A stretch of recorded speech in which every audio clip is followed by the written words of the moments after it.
जैसे कि last trading week पे हमने देखा, बाजार पे बहुत ही बढ़िया तेज़ी देखने को मिला, खास करके फ्राइडे के दिन जब निफ्टी 50 क्लोजिंग दिया था 20,267 पॉइंट पे, साथ में अपना ऑल टाइम हाई भी टच किया था ऑलमोस्ट 0.67% तेज़ी के साथ।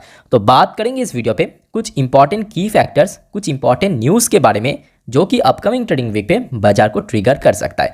तो दोस्तों, आपको क्या लगता है कि अपकमिंग ट्रेडिंग वीक पे क्या लास्ट ट्रेडिंग वीक की तरह बाजार ऐसे ही तेज़ी रहेगा, या बाजार में छोटा मोटा करेक्शन हो सकता है, या बाजार वॉलेटाइल रहेगा?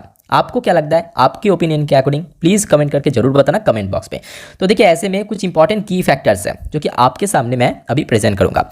तो इंडिया के अंदर दोस्तों ऐसे 5 स्टेट्स हैं, जैसे कि राजस्थान, मध्य प्रदेश, तेलंगाना और भी 2 स्टेट्स हैं जिसमें इलेक्शन का रिजल्ट आज आउट होगा। ऑलरेडी मैं आपको दिखाऊंगा इसी वीडियो में, देखते जाना।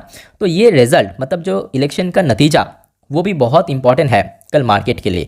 ठीक है, अभी तक तो देखिए बहुत सारे स्टेट्स में बहुत सारे पार्टीज आगे है, बट अभी नतीजा, फाइनल नतीजा दोस्तों आपको मिलते मिलते शाम बच जाएगा। ठीक है, तो ये मैं आपको लाइव दिखाऊंगा, देखते जाइए। बट दूसरा कुछ इंपॉर्टेंट की फैक्टर्स भी है, जैसे कि आरबीआई की एमपीसी का मीटिंग आउटकम होगा दोस्तों 8 दिसंबर के दिन। बट यहाँ पे अच्छी बात यह है कि जैसे कि लास्ट 2-3 एमपीसी मीटिंग के दौरान हमने देखा था आरबीआई ने कोई भी रेट हाइक नहीं किया था। तो ज़्यादातर एनालिस्ट का मानना यह है कि देखते हुए कि इंडिया का जो इन्फ्लेशन रेट है लगातार ड्रॉप हो रहा है, साथ में इकोनॉमिक जो डेटा है मतलब जीडीपी डेटा वो भी लगातार इंक्रीज हो रहा है, जिसको दिमाग में रखते हुए मे भी इस बार भी मतलब 8 तारीख को जब एमपीसी मीटिंग का यहाँ पे आउटकम निकलेगा, इस बार भी दोस्तों कोई भी रेपो रेट हाइक नहीं हो सकता है इंडिया की सेंट्रल बैंक द्वारा। यानी जो इंटरेस्ट रेट है आज इंडिया के अंदर 6.5%, वो दोस्तों अनचेंज रहेगा। तो ये बहुत इंपॉर्टेंट है 8 दिसंबर के दिन। नेक्स्ट इंपॉर्टेंट है डोमेस्टिक इकोनॉमिक डेटा। तो ये तो हो गया एमपीसी मीटिंग का आउटकम।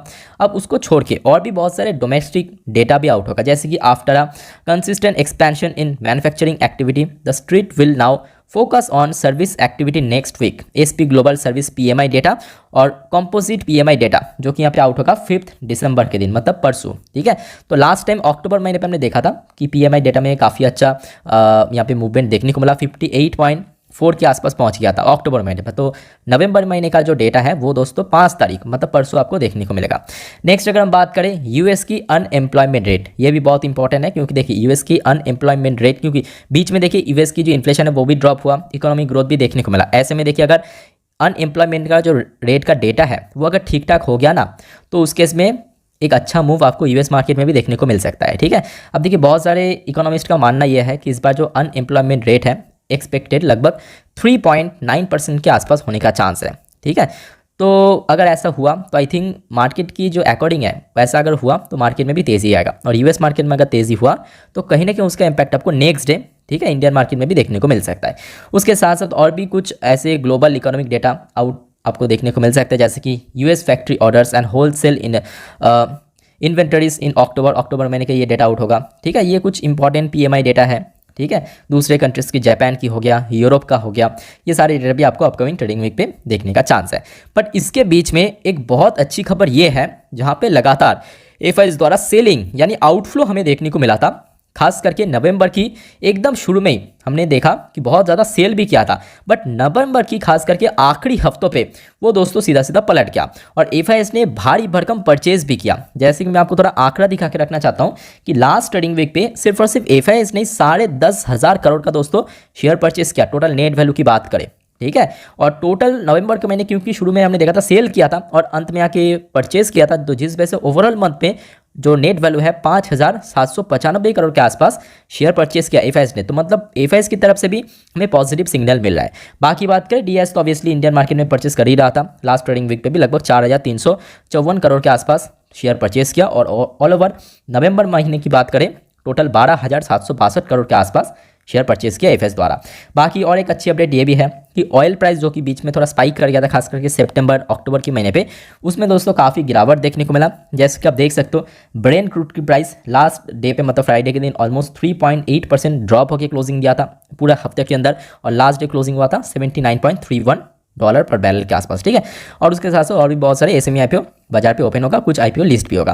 तो ये कुछ इंपॉर्टेंट दोस्तों की फैक्टर्स है जो कि अपकमिंग ट्रेडिंग वीक पे बाजार को ट्रिगर कर सकता है। इसमें दोस्तों सबसे इंपॉर्टेंट है इलेक्शन का रिजल्ट। अब इलेक्शन की रिजल्ट देखिए आउट तो होगा आज शाम को, मतलब शाम के वक्त आपको पूरा दूध का दूध पानी का पानी देखने को मिल जाएगा। और आप सभी को मैं रिक्वेस्ट करूंगा चैनल को सब्सक्राइब करके जरूर रखिए, और आज रात की 10:30 की वीडियो जरूर देखना, वो तो मिस ही मत करना, बट उसके पहले भी बहुत सारे इंपॉर्टेंट वीडियोस आएगा, वो भी जरूर दोस्तों देखना। और साथ में मैं बोलूंगा सब्सक्राइब करने के साथ साथ चैनल को भी मतलब पास में बेल आइकन को क्लिक करके रखना।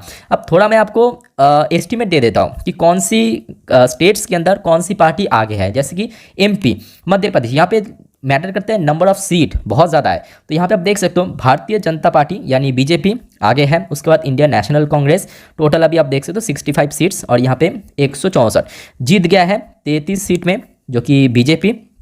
कांग्रेस टोटल 8 सीट में जीता है। बाकी लीडिंग पोजीशन पे है बीजेपी अभी आज की डेट पे, मतलब एमपी के अंदर। तो एमपी के अंदर दोस्तों बीजेपी एक अच्छी पोजीशन पे है। राजस्थान में भी सेम चीज़ देखने को मिला, भारतीय जनता पार्टी की तरफ टोटल 115 सीट के आसपास है, मतलब जाने का चांस है। और Indian national Congress total 69 seat है, जिसमें ऑलरेडी भारतीय जनता पार्टी जीत चुका है 61 सीट्स में, और नेशनल कांग्रेस जो है वो जीत चुका है 35 सीट में। बाकी 54 सीट में लीडिंग मतलब आगे है बीजेपी, और 34 सीट पे आपकी कांग्रेस आ गया, ठीक है। तो यहाँ पे भी आई थिंक बीजेपी जीतने का चांस सबसे ज़्यादा है। बट तेलंगाना में दोस्तों नेशनल कांग्रेस बहुत सीट में आगे है, और यहाँ पे भारतीय जनता पार्टी की बहुत कम सीट में है। तो आप देख ही सकते हो यहाँ पे 63 सीट है। दूसरा भारत राष्ट्र समिति नाम करके एक दूसरा पार्टी है, वहाँ पे आई थिंक स्टेट का ही मतलब कोई लोकल पार्टी है, उनके पास टोटल 40 सीट है। तो आई थिंक वहाँ पे कांग्रेस जीतने का चांस है।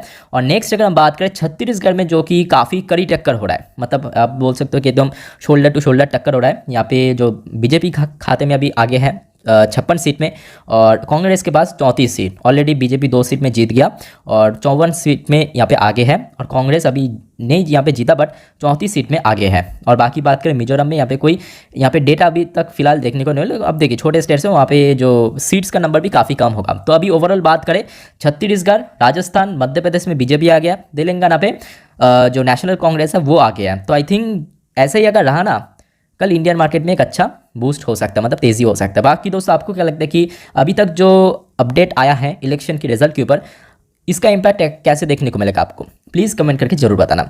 उसके साथ साथ देखिए कुछ ग्लोबल इंपॉर्टेंट अपडेट दे देता हूँ, जैसे कि Dow Jones and Nasdaq last night यानी फ्राइडे नाइट को हमने देखा था, काफ़ी ऊपर जाके क्लोजिंग दिया। नैस्डैक भी ऑलमोस्ट 0.55% ऊपर आके क्लोजिंग दिया था, और डॉ जोन्स की बात करें 0.82% ऊपर आके क्लोजिंग दिया था।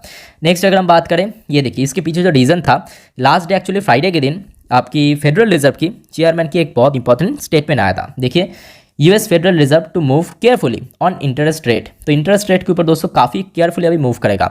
तो ये मैं बोलूँगा बहुत ही पॉजिटिव स्टेटमेंट है। किस पॉइंट ऑफ व्यू से, क्योंकि दिसंबर की दोस्तों 18 तारीख को फिर से एक बार एफओएमसी का मीटिंग होने जा रहा है। तो हो सकता है, बहुत सारे एक्सपर्ट का मानना ये है कि क्योंकि देखिए यूएस की जो इन्फ्लेशन है ना वो अभी थोड़ा बहुत ड्रॉप हुआ है, साथ में जो जीडीपी ग्रोथ है वो भी कंसिस्टेंट हमें ऊपर की तरफ देखने को मिला। तो हो सकता है, पहले जो लग रहा था कि हो सकता है कि यहाँ पे दिसंबर की 18 तारीख को फिर से एफओएमसी मीटिंग के दौरान रेपो रेट हाइक होगा, बट अभी लग रहा है कि यहाँ पे इंटरेस्ट रेट अनचेंज भी हो सकता है। और जिसके कारण हमने देखा इसका इंपैक्ट जो कि डॉ जोन्स या नैस्डैक के अंदर काफ़ी पॉजिटिवली देखने को मिला। साथ में जो 10 साल की बॉन्ड डील है उसमें कंसिस्टेंट आपको ड्रॉप देखने को मिला, जैसे कि आप देख सकते हो फ्राइडे नाइट को भी एकदम से नीचे आके क्लोजिंग दिया था बॉन्ड के अंदर, तो ऑब्वियसली बहुत पॉजिटिव संकेत। साथ में अगर हम बात करें ब्रेंट क्रूड भी आप देख सकते हो, यहाँ पे देखिए एक जो दिसंबर के दिन मतलब 1 दिसंबर के दिन जब यहाँ पे क्लोजिंग किया था ऑलमोस्ट 2% नीचे आके, और जिसके कारण जब गिफ्ट निफ्टी क्लोजिंग हुआ था वो बहुत ऊपर लेवल पे आप देख ही सकते हैं, यहाँ पे क्लोजिंग हुआ था 20,473 पॉइंट पे, मतलब निफ्टी 50 जहाँ पे क्लोजिंग दिया था उससे लगभग 200 पॉइंट ऊपर।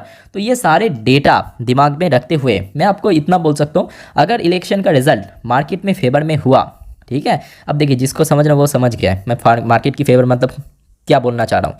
तो आई थिंक कल बाजार में भी एक अच्छा ऊपर की तरफ तेज़ी हो सकता है। बट ये सबके बीच में एक छोटा सा नेगेटिव न्यूज़ भी मैं आपको दे देना चाहता हूँ। नेगेटिव न्यूज़ मतलब यहाँ पे जो बीच में हमने देखा था हमास और इजराइल के बीच में जंग थोड़ा बहुत एग्रीमेंट के ऊपर बेस करके थोड़ा रुका था, हॉस्टेज एक्सचेंज हो रहा था।